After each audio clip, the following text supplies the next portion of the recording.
Hartlike goeiemôre vriende, ons is dankbaar teenoor die Here dat ons deur nog 'n week gekom het, dat hy vir ons gespaar het en dat ons dan ook hierdie Saterdagmôre op die gepaste wyse kan begin. Dit is rondom die woord van die Here. Nou ek wil vanmôre 'n bietjie met u deel daaruit Psalm 100, een van die besondere psalms in die Bybel, 'n baie kort psalm, maar 'n baie kragtige psalm. En ek lees vir u die woorde van hierdie besondere psalm. 'n Oproep om God te prys is die opskrif wat aan hierdie psalm gegee is. 'n Psalm by die lofoffer. Juig voor die Here o ganse aarde, dien die Here met blydskap, kom voor sy aangesig met gejubel. Erken dat die Here God is. Hy het ons gemaak en ons is syne, sy volk en die skape van sy weide. Gaan sy poorte in met lof, sy voorhowe met lofgesang, loof hom en prys sy naam. Want die Here is goed, sy goedertierenheid is tot in ewigheid en sy trou van geslag tot geslag. Nou vriende, net met die lees van hierdie psalm raak 'n mens opgewonde. Is daar 'n opgewondenheid wat in jou binneste opspring as 'n mens dink aan hierdie wonderlike God wat ons dien en wat ons oproep om hom te loof en te prys. Nou gaan net so een of twee gedagtes vir die uitlig, kan miskien 3 wees, maar die eerste gedagte wat vir my getref het in hierdie psalm is waar die psalmdigter sê: juig voor die Here o ganse aarde, dien die Here met blydskap, kom voor sy aangesig met gejubel. Vriende, die Bybel sê vir ons eenvoudig dat dit nie 'n straf is om die Here te dien nie. Ons moet nie met 'n lang gesig opstaan in die môre en sê, ag, nou moet ek alweer die Here dien en ag, nou moet ek alweer sonde teestaan en ek mag nou nie meer dit nie en ek mag nou nie meer dat nie. Dit is glad nie die gedagte wat Psalm 100 deurgee in ons dien van die Here nie.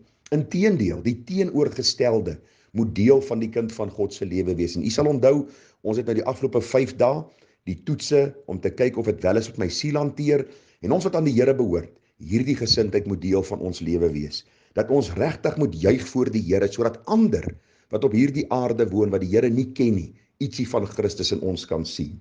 Ons moet die Here dien met blydskap, sê die Bybel. Ons moet voor sy aangesig kom met gejubel. Daar moet 'n blydskap in ons siele wees as ons aan die Here dink. As ons dink aan sy goedheid, sy getrouheid, sy genade, sy verlossing, sy vergifnis. En dan wanneer ons bid, moet daar blydskap in ons gebede wees. Met ander woorde, kom voor sy aangesig met gejubel. Soos die volk van ouds die Here gedien het met blydskap, wanneer hulle by die tempel gekom het, so moet ons ook dieselfde blydskap in ons lewens tentoonstel wanneer ons die Here dien. En hoor nou die baie besondere woorde van vers 3. Erken dat die Here God is. Met ander woorde, 'n kind van die Here het op daardie punt uitgekom om te besef, God is die pottebakker, ek is die klei. Hy is die alwyse, ek is beperk in my kennis. Hy is soewerein, ek is eenvoudig. Ek is afhanklik van hom en nie hy van my nie. Ek was verlore en hy het my kom soek. Hy was nie verlore en ek het hom gesoek nie. En die beginsel kom baie duidelik in hierdie psalm na vore. Erken dat die Here God is. U sal sien, Here staan in hoofletters, hy is die verbondsgod, hy is die getroue God, hy is die enigste God, buiten hom is daar geen ander God nie. En hoor wat sê vers 3 verder. Hy het ons gemaak en ons is syne. So hy is ons skepper. Vriende, u en ek is nie die produk van kans nie. Ons het nie deur die proses van evolusie ontstaan nie. God het ons gemaak. Die Bybel sê hy het ons kunstig geweef in die moederskoot. En nou sê die Bybel vir ons, hy het ons nie net gemaak nie, ons is syne. Met ander woorde, ons is sy eiendom. Hy het ons vir homself gekoop deur die bloed van sy seun, en dit moet so blydskap in u siel veroorsaak op hierdie oomblik, dat u eintlik net daar moet sit en die Here aanbid vir die feit dat hy God is, en buiten hom is daar geen ander nie. Dat hy ons gemaak het, dat hy 'n plan en 'n doel met my en jou lewe het, en dit is om hom te verheerlik, en dat ons sal besef ons is syne. Met ander woorde, sy eiendom, om te leef en te doen en op te tree, dien ooreenkomstig die wil van ons Vader. Die Bybel gaan verder en hy sê dat ons is sy volk en die skape van sy weide. Nou vriende, as ons gaan kyk na 'n skaapboer en ons kyk hoe hy vir sy skape omsien, hulle elke keer vat na 'n plek waar daar gras en voeding is, waar dit genoeg water het, dan sien ons dat die Here vir ons dieselfde beeld wil deurgee. Hy is nie net ons God nie, hy het ons nie net gemaak nie, ons is nie net sy eiendom nie, maar hy sorg vir ons. Hy lei ons na waters waar rus is, soos Psalm 23 vir ons leer. Hy verkoop ons siel.